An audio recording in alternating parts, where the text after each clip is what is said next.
in the beginning. I wonder if I can do it. I'm going to do it facing you. It might confuse you a little bit, but we'll just see. Sinking, step back, salute the partner.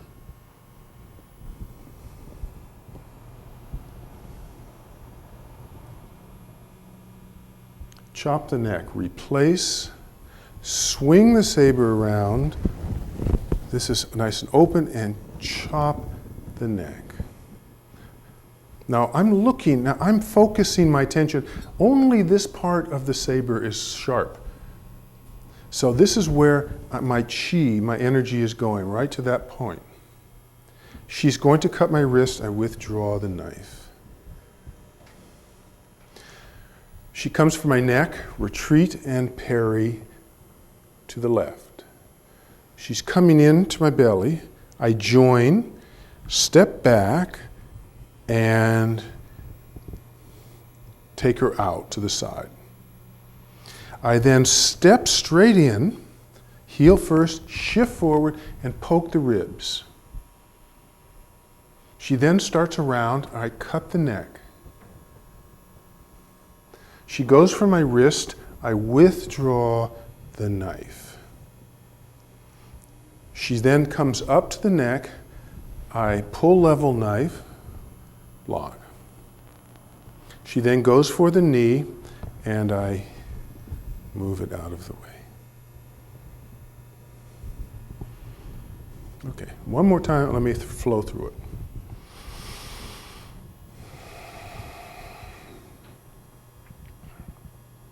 Salute the partner. Sink, step back.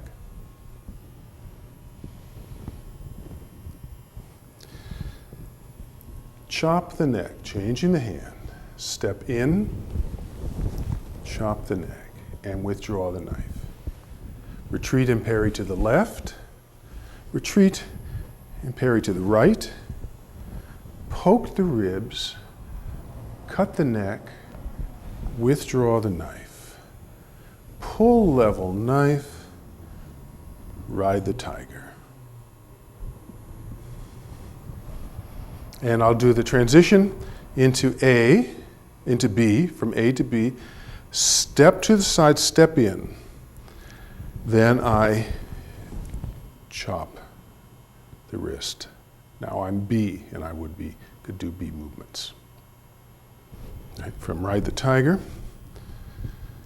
So she's going to chop. She's coming in right straight in to chop. I just step out of the way and chop her wrist.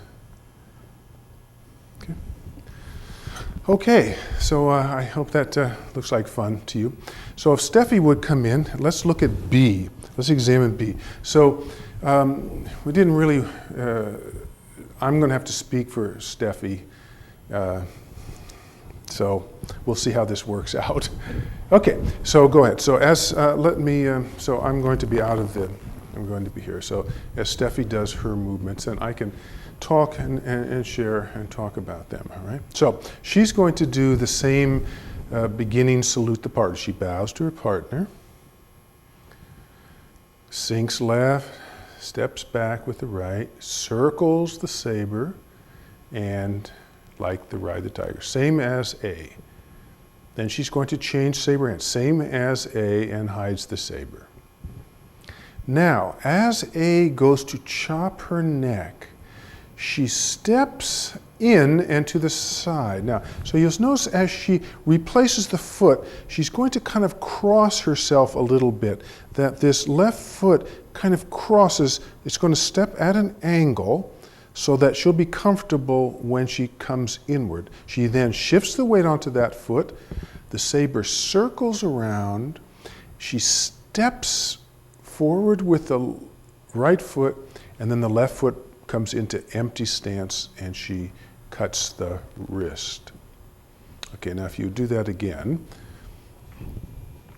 that's a little tricky. That's one of the sort of the trickier movements in this form. So saluting the partner, stepping back. Good. Changing the hand. Now, as I came around, you see here's a possible block. She brought that up as a possible block. She steps in, steps around, and chops the wrist. Her intention is in the cutting edge of her saber, and it's stretching slightly outward to get the wrist that is up. Good. You might do that facing straight ahead, just so they can see that, how you change the angle here. So guard the partner, salute the partner. Okay, so changing hands. Now, as the neck cuts, here's a possible block. You know she's stepping in, and slightly out of the way. Then she comes around and cuts downward. Now the next one, you can do the next transition into the neck cut, just from there. You see, now, right here, it's a little cross. It's a very small kind of cross movement. You see? Yeah. So the weight pretty much stays on the right. It can go to the left or it cannot go because of the next movement. Either way, it's okay here. But she's just stepping to the side, and her focus is on the cutting edge. And you notice that the saber cutting edge is to her left side because she's passing by the opponent on her left side. So the blade is well over to the left as she makes a side step. Okay, so if you go back to your regular direction from the beginning, salute the partner. Good. Changing hands. Okay. This is called chop the wrist. Next, so then she steps in for the neck cut. Okay, now this is one, as she does that again. So she steps in. Now remember, I then brought up my saber to protect. So what did she do? She replaced the front foot, stepped in, and thrusted a very strong thrust right through. Now, if you do that again, if you go from the side step, we'll say. Okay, now you notice that she wants to thrust in, and she's going to step ahead. She wants to step ahead with her right foot. So she makes a little kind of replace this foot. Now this replace can do a lot of things. It can change. It can go backward. It can go sideways. It can go forward. Anything. So in this case, it's pretty much the same spot. She redoes it, steps in, and thrusts. Now you notice when she steps in, she brings the saber, do that once again. She brings the saber down to her waist to gain the power. You see right here now. You see all of her power, go back, sit back, yeah, and show how it's she collects that power into the quad, the left hip. It's all in there, you see. And now as she springs out, wham, it all comes down, and she is focusing into the point here. Okay, very good, very good. Okay, so back from the beginning.